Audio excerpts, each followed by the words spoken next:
entre les Burundais en exil et ceux restés au pays à travers des informations bien fouillées concernant tous les domaines de la vie du pays.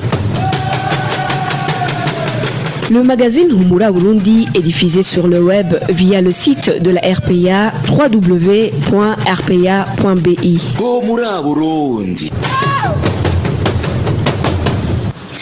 Bonsoir et bienvenue fidèles auditeurs de la RPA dans le journal de ce jeudi 11 avril 2019 que vous suivez en direct sur la page Facebook de la RPA. Tout de suite les titres. La présence des groupes armés qui seraient désignés à Hamné dans certaines localités de la province Chibitoke, le cryptement d'armes lourdes crée une peur panique au sein de la population de cette localité. Le projet de budget de l'État burundais 2019-2020 qui devra être financé à 83% par les contribuables de la population est fantaisiste aux allures populistes. L'observation de Gabriel Rufiri dans ce journal. Ils ne sont pas assistés qu'à par le programme Pro-Défi. Ces éleveurs d'Ongozi refusent à l'administration de se rallier au prix du lait exigé par ce programme. Voilà pour le sommaire. À la présentation, Nadejila Kodze, à la cabine technique, Msteve Nyungeko et Jean-Pierre Nimfashidje.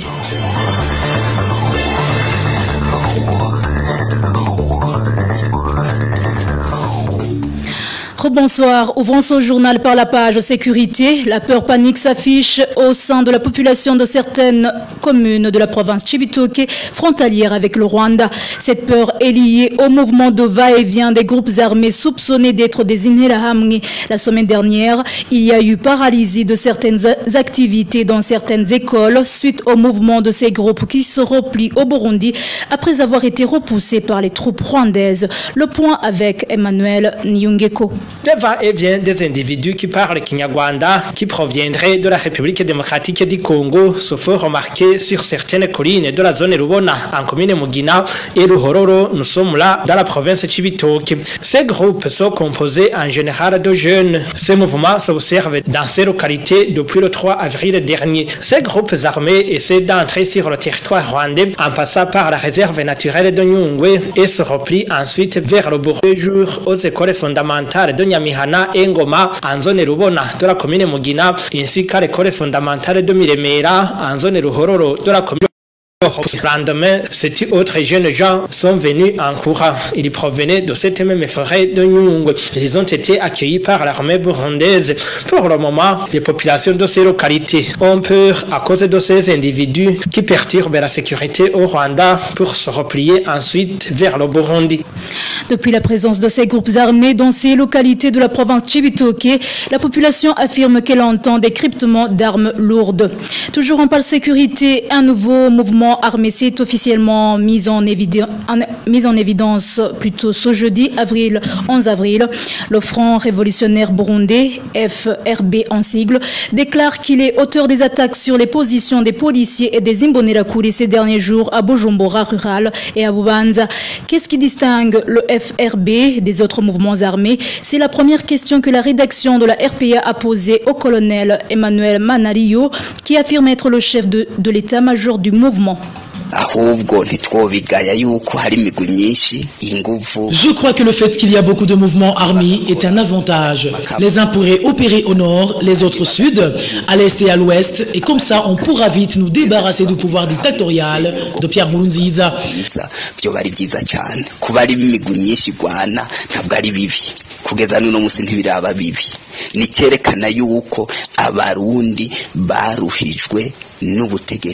Plus il y a de mouvements armés, plus il devient clair que les Burundais sont fatigués et veulent en découdre avec ce pouvoir. Donc, nous apportons une force supplémentaire par rapport à celle déjà existante, ce qui est un plus.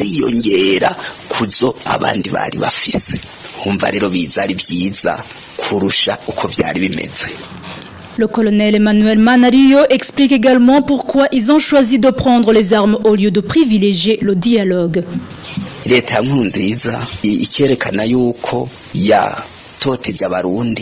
Ce qui montre que les Burundais en ont marre de ce pouvoir, c'est justement le nombre important de mouvements armés qui ne cessent de naître.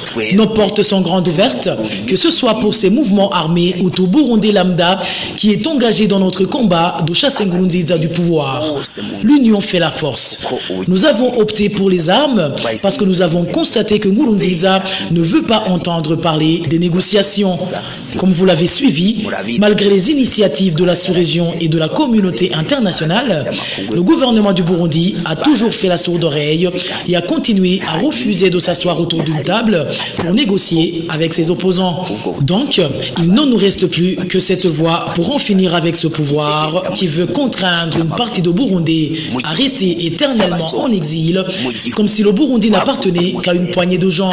Je voudrais alors profiter de cette occasion pour lancer un appel à tout Burundais et à la communauté internationale pour qu'ils soutiennent notre action qui est celui de redorer l'image du pays et d'en finir avec ce pouvoir dictatorial de Nkurunziza.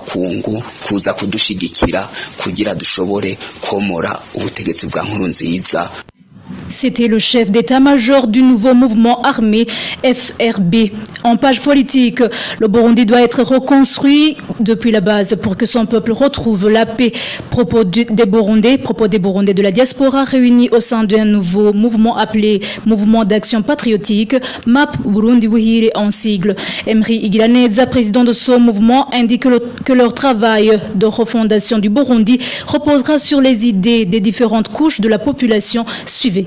Vous savez, le Burundi est plein de partis et mouvements politiques à telle enseigne que les gens se demandent réellement si ils ont une vision, une stratégie qui puisse amener les Burundais à un pays qu'ils désirent. Donc, pour le moment, Burundi Buhire, MAP, c'est un mouvement qui vient avec une manière de faire en politique qui n'était pas là au Burundi. C'est-à-dire que nous voulons la refondation de la nation burundaise. Nous ne venons pas pour dire qu'il faut corriger ici un tout petit peu et là un tout petit peu.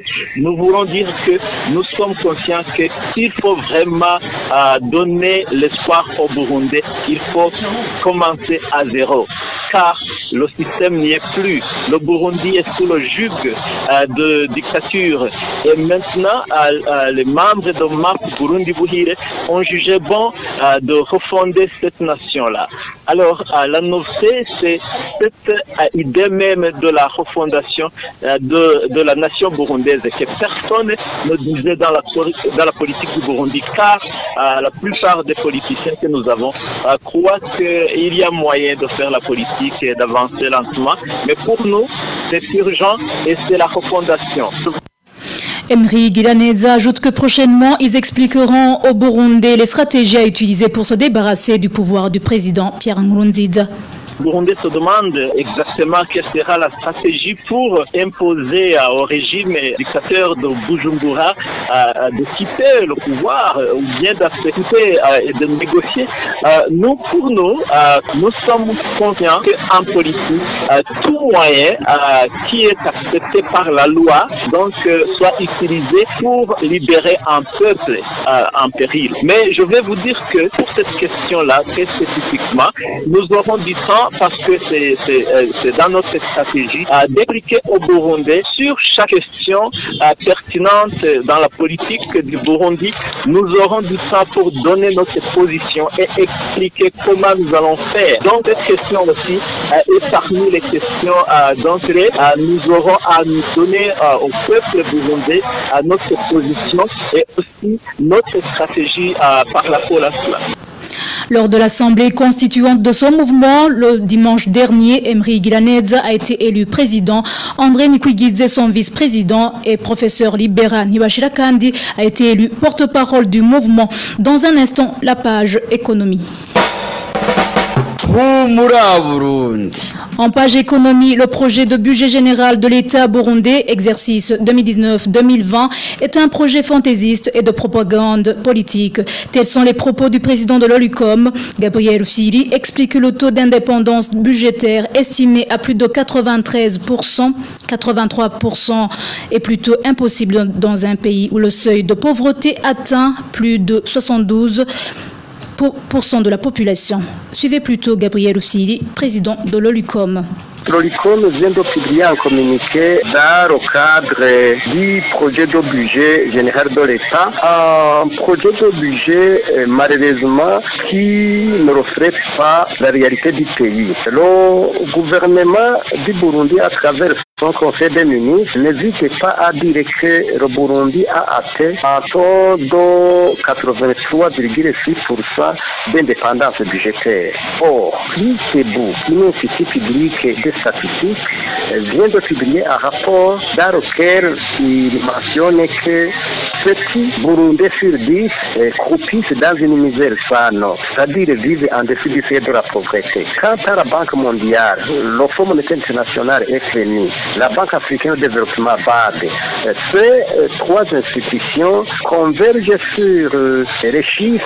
D'abord, le taux de croissance économique par rapport au PIB du Burundi, aujourd'hui, il est nul, presque nul, parce qu'il est à 0,4%, au moment où dans d'autres pays, même dans les African Community, se trouve au-dessus de 8. Il y a un autre problème très sérieux. Il y a toujours l'accroissement du budget, malheureusement un budget réalisable, fantaisiste, un budget de propagande politique au sein de l'OLUCOM, parce que ce budget enregistre un taux d'accroissement plus de 8%, mais aussi il y a un déficit budgétaire qui ne cesse pas d'augmenter. Il faut savoir que le financement de ce déficit budgétaire est financé par des emprunts à la Banque centrale, lesquels emprunts malheureusement viennent s'ajouter sur une dette de plus de 1600 milliards que le gouvernement burundais ne peut pas payer. Il faut savoir toutes les conséquences qui peuvent être engendrées par ces emprunts.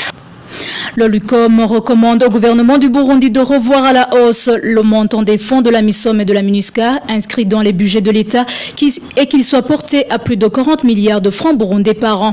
Il recommande en outre qu'il y ait l'institution de l'impôt sur les salaires des hauts dignitaires et que les contributions anticonstitutionnelles instituées illégalement par le ministère de l'Intérieur plutôt et celui en charge des finances soient abrogées.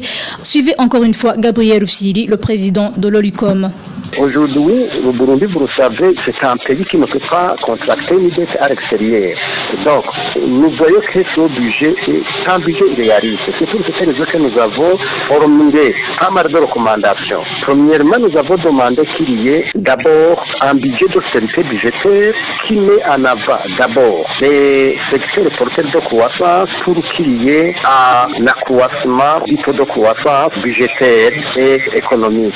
Deuxièmement, nous avons demandé à ce que le Parlement instaure une taxe sur fortune. Troisièmement, nous avons demandé qu'il y ait le suivi clair des exonérations.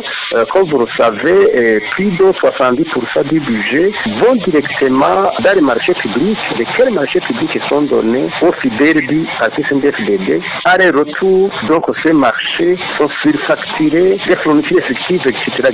Quatrièmement, nous avons demandé au Parlement qu'il y ait institution de l'impôt sur les salaires des autorités non serviteurs. Sixièmement, nous avons demandé à ce que les fonds d'AMISOM et MINUSCA soient versés dans le budget de l'État. C'est un budget de plus de 40 milliards. Septièmement, nous avons demandé à ce que les fonds en provenance des minéraux soient aussi versés dans le budget général de l'État. C'est une somme minime qui est versée dans le budget général de l'État. Neuvièmement, nous avons demandé à ce que l'ordonnance ministérielle signée conjointement par le ministre de l'Intérieur et celui des Finances soit abrogée pour que les fonds qui sont demandés à la population d'une manière anticonstitutionnelle restent seulement une rubrique budgétaire qui est consacrée aux élections 2020.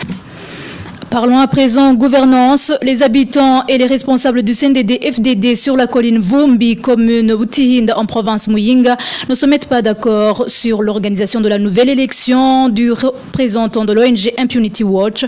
La population indique que l'élection de ce cadre a déjà eu lieu il y a environ un mois. Le point avec Vicky Chris Nineletse. C'est le responsable du CNDD-FDD et le chef de la colline Buvumbi qui conteste l'élection du représentant de l'ONG Impunity Watch. Selon la population de cette colline située dans la commune de Butihinda, province Muyinga, ces autorités voulaient un membre du parti au pouvoir à la tête de cette organisation. Le ONG Impunity Watch, dans son programme de justice transitionnelle, avait organisé des élections pour élire le représentant de cette organisation dans ce secteur. Les élections ont eu lieu et on a élu la nommée Peressi Kamariza. Et comme elle n'était pas membre du parti au pouvoir, il y a eu des contestations pour refuser qu'elle soit représentante de cette organisation sur cette colline. Selon cette source, les deux autorités avaient présenté leurs candidats, mais ces derniers n'ont pas eu assez de voix. Le chef de colline souhaitait qu'elle soit élue une certaine Amissa, épouse d'Enimbonera Kouré. Le responsable du parti sur la colline, lui, voulait qu'elle soit élue une certaine Espérance, mais après les élections, c'est Peressi Kamariza qui en est sorti vainqueur. L'administrateur de la commune Butihinda, Innocent Haringanji, était injoignable lorsque nous avons tenté de l'appeler sur son portable. Des sources sur place indiquent que l'administration sur cette colline serait en train de demander à l'ONG Impunity Watch de refaire les élections, tandis que les habitants demandent à leurs autorités de respecter la vérité des urnes. Vicky Chris, Niniretse toujours en page gouvernance. Dans notre série de reportages sur la mauvaise gestion des biens de l'école fondamentale Mngiruzi, imputée au directeur de la dite école. Aujourd'hui, nous vous parlerons de la subtilisation de 9 mois de salaire de 2 des employés du dit établissement. Josiane Mouzanedza. Les 2 employés travaillent comme veilleurs à l'écofo Mngiruzi. Selon le témoignage d'un des membres du comité de l'école qui s'est entretenu avec la RPA, tous les 2 viennent de passer près d'une année sans avoir touché leur salaire. Les 2 veilleurs n'ont pas touché leur salaire depuis plus de 9 mois. Pourtant, le comité de l'école avait budgétisé cet argent. Mais jusqu'aujourd'hui, le directeur ne leur a pas donné leur paye. Selon la même source, le ministère de l'Éducation a tardé à envoyer les subsides. Malheureusement, même après que le ministère de tutelle ait débloqué cet argent, les bénéficiaires n'ont jamais vu sa couleur, à la grande stupéfaction du dit comité. Cet argent était prévu dans le budget. Le ministère a mis cet argent sur les comptes de l'école depuis le mois de janvier. Nous avons appris que le directeur est allé décaisser tout le montant. Mais personne ne sait ce qu'il en a fait puisqu'aucun veilleur n'a été payé. La somme en question avoisine les 270 000 francs burundais à raison de 15 000 francs par mois et par veilleur. Aujourd'hui, le comité de l'école demande avec insistance au directeur provincial de l'enseignement à Changuzo de sévir pour couper court avec ce genre de comportement avant que ce responsable ne dilapide les biens de cet établissement. La rédaction de la RPA a encore une fois essayé de joindre Pierre Mbazumutima, directeur de l'Ecofo Mngiruzi, mais ce dernier n'a toujours pas daigné répondre à notre appel. Merci Josiane. Mouzanedza, le magazine est toujours Moula Burundi. Je vous rappelle que vous pouvez suivre ce journal sur les différentes plateformes de diffusion de la RPA, Facebook, Twitter, SoundCloud et YouTube.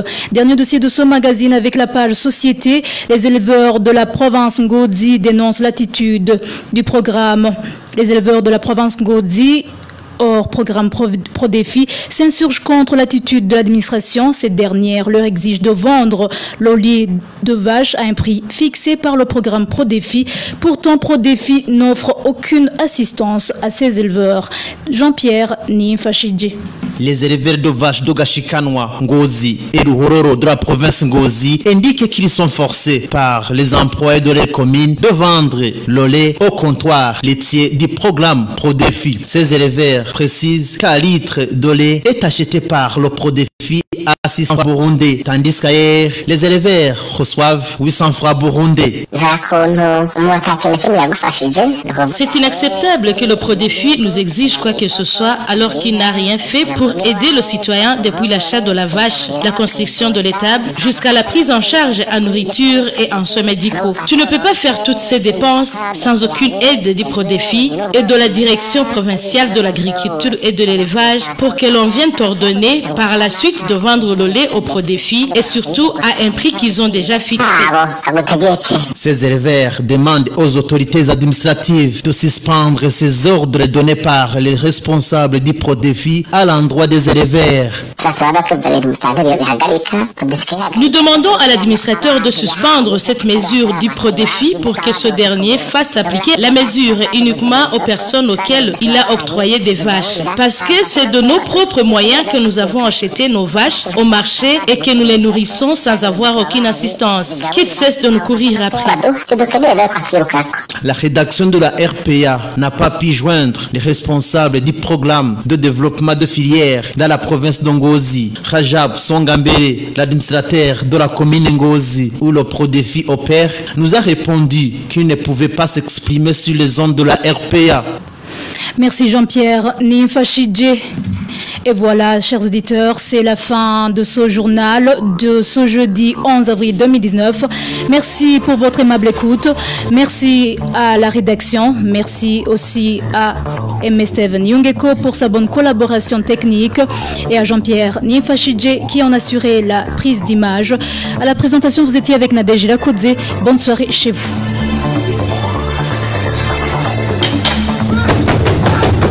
C'était le magazine Rumura Burundi.